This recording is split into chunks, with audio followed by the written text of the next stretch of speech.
Rivals of Aether is a very complex game, where high effort is rewarded with access to new tech and all sorts of cool setups. Essentially, anything you have the control to do, you can do. But that's sometimes a bit of an entry barrier. Sure, some people want to play the best characters, and some people want to lab out the tech to do the coolest combos. But some people just want a big stupid button that they can try to hit. The end goal that lets them cash out a bunch of damage.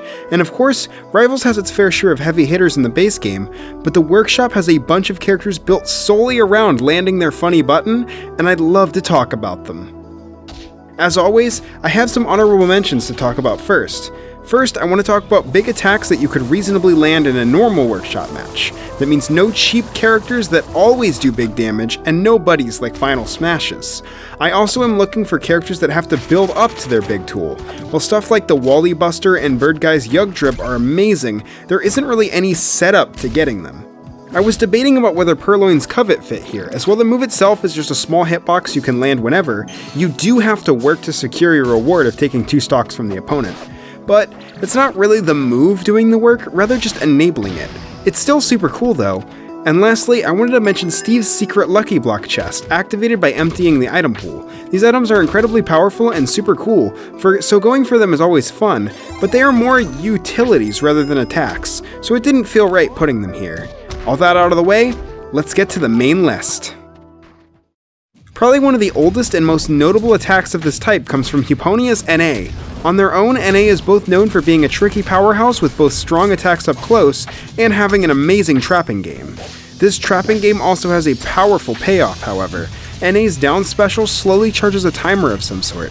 This timer is pretty slow, but there's a few ways to speed it up using their Abyss Bubbles. On their own, these bubbles cover parts of the screen and explode when opponents hit them. When opponents are hit by the explosion, NA gains a chunk of their meter. They can also electrify these bubbles by using down special, and when an opponent is hit by the electric bubble, NA's meter charges very quickly. At full meter, NA's down special changes to be the all-powerful True Abyss Laser. This powerful blast comes out at an awkward diagonal angle, but hitting it does massive damage and knockback, and will pretty much always either end the stock or make it just a forward air or up strong away. While this is far from the strongest move like this out here, for a lockdown character this move is incredibly powerful and a blast to use. Ruber Cuber's characters are no stranger to powerful finishing moves. I've already talked about Chesspiece's Queen Laser in the past, which is heavily inspired by NA's down to sharing similar visuals. But there's another character with a pretty cool finishing move like this, and that's Barr. Barr is an easy to understand but hard to master character. They fight with their own meter, which they spend on special moves and sweet spots. While hitting sweet spots makes the meter go down, hitting sour spots makes the meter go up. But that raises the question, what happens when the meter fills to full? This is a bit tricky to do since it's harder to miss the sweet spot with more meter, but you can do this by landing attacks that don't use the meter like jab, down tilt, dash attack, and back air. When full, you enter Limit Break mode. In Limit Break, Barr has no control over the meter. It instead slowly drains over time, giving you as much meter as you can use within that time. In addition, you can cash out all your meter in a powerful Limit Cross Slash. This is an incredibly flashy and powerful kill tool, and even has its own custom animation for killing with it. Barr's sweet spots are already great at killing, so you don't really see cross slashes often, though it does have a very active hitbox to catch people with. At the very least, it's a fun novelty for those curious enough to find out what happens when you fill your meter. A character that I've been meaning to talk about but somehow forgot to is Unown. Unown is one of the most bizarre and difficult to play characters out there. While their attacks are all the same on both the ground and in the air, they have diagonal attacks, giving them a total of 26 attacks, one for each letter. This creates a crazy and bizarre character on its own, but the complexity of Unown can make it hard to kill without a centralizing goal. And that brings us to the taunt, the exclamation point. This move is a fast attack that can be used at any time and has damage and knockback scaling with the length of your currently held word. Oh, I should probably explain that too. You see, every time you use a move, the letter corresponding to the attack is added to your queue. You can also backspace by using parry. The longer the word, the more powerful the finisher. The meta I've learned is to try to spell the word bookkeeper, as its 10-letter power is very strong for its simple structure. While powerful, you need to make sure to make the setup count by trying to confirm into the attack. Moves like B, J, L, and M are all great combo starters and easily link into the finisher. There's a lot to this character, and they're a really fun character to lab. I'm sure with more players, people could find some really crazy tech. I don't really do the moveset showcase videos anymore, but if there's one character I'd consider doing it for, it would be this one. So if you're interested, let me know. Sai's characters are all known for their crazy attacks, but there is one in particular that stands above the rest. Of course, I'm talking about Katie, the mercenary with access to Pandora's box. Katie is a shop character of sorts, but in a very non-traditional sense. Namely, she can use her down special to select from a large variety of weapons costing either 1, 2, or 3 bars of meter. While the 1 to 2 bar weapons have a lot of utility, I want to focus on the 3 bar weapons, because they're incredibly strong. We're talking stuff like a massive rocket launcher, a shotgun that shoots shotguns, the BFG, an aircraft carrier, and even a landmaster. When these come out, it's almost always going to lead to a kill. Of course, in turn, Katie's meter gain does leave a lot to be desired. You really have to work for your meter, but multi-hits like forward special, dash attack, and down strong can help a lot in reaching your goal. But if those don't feel as special to you as one grand finale, there is a secret weapon in the form of the Faust hat. By pressing down and taunt with full meter, you'll start a dance sequence. When it completes, you'll unleash a meteor shower on the whole stage. This is almost impossible to pull off, but if you do it, yeah, your opponent's not surviving that. Katie's weapons are all a ton of fun to mess around with, so I highly recommend experimenting and seeing what sticks. However, Katie wasn't the only side character I'd like to talk about, and there's one that actually inspired this video. Kanos is a long-anticipated character with obvious inspirations from Marvel's Mad Titan. He's a heavyweight with no shortage of powerful attacks. An interesting quirk of this character is that you cannot kill with one of his many command grabs off stage, but instead you'll just be brought back to the stage. The reason for this is that his main goal is simply to rack up damage. And all of that is because of Forward Strong, a powerful grab attack that will show your opponent's vitality. This can be reduced by getting the Infinity Stones from killing, dying, or surviving long enough. When the opponent's percent goes above their vitality, Kanos can activate the snap and start the countdown.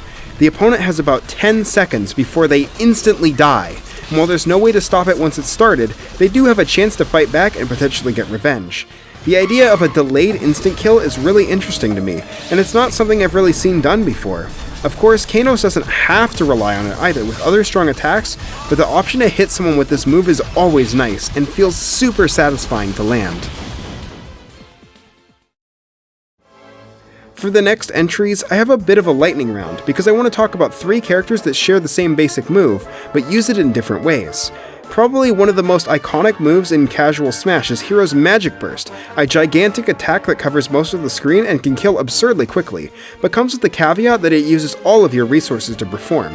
This move has become a very popular move to add to the kits of many characters. The most simple of the 3 is King Briggs, who has a meter segmented into 4 parts. He fills the meter by attacking, and then can taunt to unlock the next part of the meter. Having this meter increases the number of projectiles Briggs can have on screen, which is a nice bonus. When the meter is full, however, Briggs can activate a slow but powerful magical explosion that pretty much always kills. It's incredibly strong, but getting one out is super difficult since it's slow to build meter and you lose meter upon dying. The next character with a magic burst I want to mention is Lucy.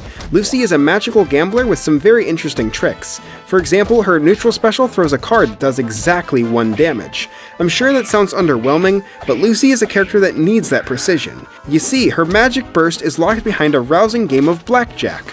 Above her percent, she has a meter that starts at 0 and goes to 21. If she goes over 21, she will bust and start over again from 0. The number in this slot dictates the power of her down special. It goes from completely worthless to a respectable explosive attack to, yes, a powerful magic burst that if she hits an exact 21. This is the weakest magic burst of the 3, but it comes at being much easier to get than the others. The only cost, however, is that the move is put on cooldown after a perfect 21, meaning all uses for a bit are treated as 0. It's a fun gimmick and it's incredibly fun to use. But probably the most intricate magic burst on Workshop has to be Eggs. Egg is a Pokemon character based on Masuda method breeding. As you'd expect, you get the magic burst by hatching the egg into a shiny Pokemon. But the question is, how do you do that? Well, to simulate the shiny hunting process, Egg has a step counter that tracks your horizontal distance moved. By moving back and forth, you will slowly begin to hatch the egg. Of course, this is a slow process, and you lose all of your progress if you die, so there's a few ways to speed it up. For example, you can place an adrenaline orb which you can throw into the opponent to get a little more progress. Most importantly, however, you can counter the opponent with the Shiny Charm, offering double the progress for Shiny for a short time. When the gauge is full, you can finally hatch your egg for an Armored Blast, taking out anything nearby. This style of attack is always a fun time, and I'm glad to see a lot of unique takes on the idea. Amvara is an older character, but has a very interesting playstyle, especially for the time. In her base form, Amvara is a fast character with a big focus on combos. She's got a lot of moves that can chain into each other, but not a lot of kill options. However, by performing combos, she fills up her Balrog gauge. When full, she can access Balrog form, turning her into a slow, armored beast that has no shortage of strong attacks. I'd love to cover Balrog form more as a whole in another video, but there's one move in particular I like to talk about today, and that's Balrog form's down special. Normally, this is just a grab that costs a lot of the Balrog bar and tacks on a good amount of damage. However, if the opponent is weak enough, there will be a skull over their head. Doing the move now will instead perform a fatality, instantly killing the opponent. These are really flashy and a lot of fun to do. There's also a bunch of secret ones that can be done by holding taunt in a direction, so you can have a ton of fun with it. I don't see a lot of people talking about this character in recent times, so go give them a shot if you haven't. And to wrap things up, there's only one more character I think that can cap this off. We've talked about instant kills, giant explosions, and just massive attacks that kill super early. But what about a character that has all three? Well, there is one I can think of, and that's Saffron. Based on her appearance in One Step from Eden, Saffron has an energy meter that allows her to cast spells. This fills very slowly, but she can fill it faster either by doing damage or with her jab, which fires projectiles that do no damage, but fill meter very quickly.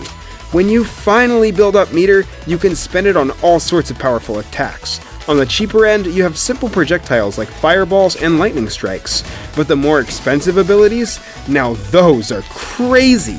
Guillotine will instantly kill an opponent above 100%. Ragnarok is a long-range kill projectile that snipes opponents and hurts a lot. And Explosion, well, you're not coming back from that.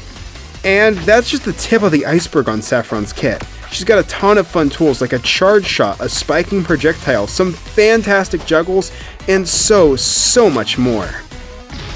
And that's a sampling of some of my favorite powerful attacks that Rivals has to offer. Which of these was your favorite?